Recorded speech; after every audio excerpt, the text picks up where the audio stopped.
Welcome to Haycraft Ministries, and this is first video, may be a little rough.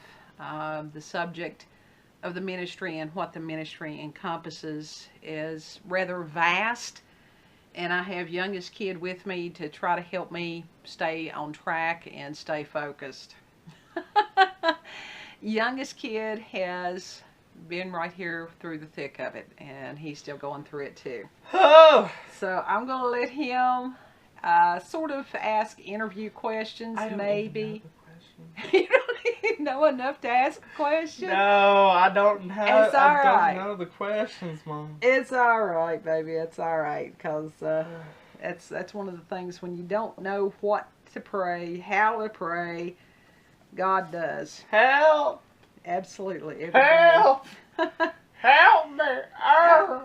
And what we're going to do right now, I think that the most appropriate thing to start with, what is the ministry? What is our ministry about? It is Haycraft Ministries. I did pray diligently when God gave me the vision of the ministry in 2013. I'm like, Lord, you know, are you sure this is what you want it named? And confirmation. So, you know, that's what he wanted it named, not what I wanted it named. And the scripture that we're going to start out with, it explains a lot of things and why we do what we do, is in Matthew 25. And it starts out, if I can find it here, bear with me just a second. Verse 34. Then the king will say to those on his right hand, Come, you blessed of my Father, inherit the kingdom prepared for you from the foundation of the world. For I was hungry, and you gave me food. I was thirsty, and you gave me drink. I was a stranger, and you took me in. I was naked, and you clothed me. I was sick, and you visited me. I was in prison, and you came to me. Then the righteous will answer him, saying, Lord, when did we see you hungry and feed you, or thirsty and gave you drink? When did we see you a stranger and take you in, or naked and clothe you?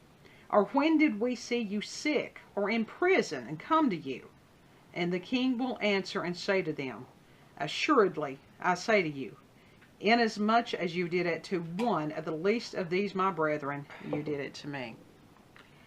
And it's interesting because many times when I hear other people quote this passage, they often leave out as far as the prisoner, and that's exactly who God has sent us to. Haycraft Ministries focuses on explaining about mental illness and incarceration and how those two are very much intertwined. This is a personal mission of ours. My beloved husband, and on February 22nd, that is the day that God married us in 2011. And so it was an appropriate time to make this the first video. And that we did not know that my husband had a mental health problem and until 2013. And I knew of his history. I knew that he had been severely abused as a child, but I didn't realize that he had the problems that he did from the abuse. I knew that he had a very checkered past, that he had been in and out of jails and prison since he was 12 years old, and didn't understand that there was a correlation between that and the mental health issues. Now I do. I do have my husband's permission, and I do have power of attorney over him, so there's no HIPAA violation or any kind of privacy concerns with this. When I spoke with him earlier, I asked if he would allow me to record him giving verbal permission, and he said that would be no problem, so that'll be on an upcoming video. This ministry focuses on people who are incarcerated, people who have been incarcerated, people with mental health concerns, and the families involved in all this, because it's not individuals that are sentenced, it is families. And if you're wondering what my husband did, he has never been a violent offender. It was usually stupid things related to like stealing change. My husband has dissociative identity disorder. They used to call it multiple personality disorder. It's not like on TV. It's not like the movie Sybil. It's interesting. I'm still trying to wrap my head around it. When he's one of the other personalities, he has no memory of events that take place when the core personality is not present. So we're working through it. And families who have loved ones incarcerated, it's day by day. We don't even get any good time. So that is what the ministry is about, trying to educate people on what mental illness means, on what the term felon means, and how do we help each other, how do we help the people that are incarcerated, and especially how do we change communities by formulating, re-entry programs. And all of us, we are a nation that wants second chances, and we pride ourselves on giving people second chances until they really need it, and then we fall very short. People have a tendency to want to look at other people as bad and themselves as good. People are people. There's good and bad in all of us. It's just, and all of us have done something, we just didn't get caught. And the behavior is not acceptable. That's, the person doesn't always understand why they're doing what they're doing. And it's a matter of trying to help these people you approach the subject from compassion and empathy, and to truly do for them and to them what we would want done for us. Youngest kid, you've been right here in the thick of it. What would you like to say?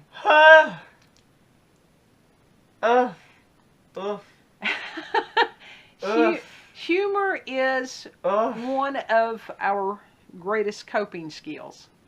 And the joy of the Lord is our strength. And there are times through this process, which did begin in 2013, and we're going on 5 years now. And it was a matter of, you could either laugh or cry. And so we would usually choose to find the humor in it one way or the other. And that's part of what, it's very easy to get bogged down because the subject matter can be, it is serious. But it's also a matter to lift each other up and find things that are humorous. And, I plan on sharing things that I have been told by other inmates, things that we have witnessed in visitation. Visitation's a hoot.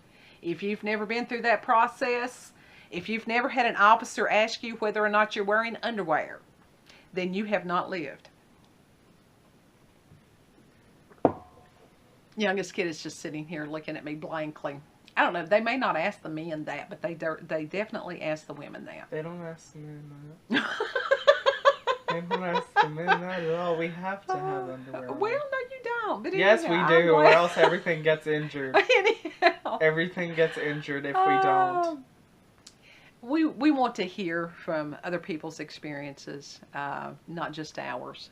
This is not just this family's story. It's the story of 2.2 million people in America. And that is ridiculous. When you've got inmates that we have spoken to, that some of these drug charges that are absolutely ridiculous, how that these states make money off of this. This is a corrections industry, and it is a legal industry. It has nothing to do with justice.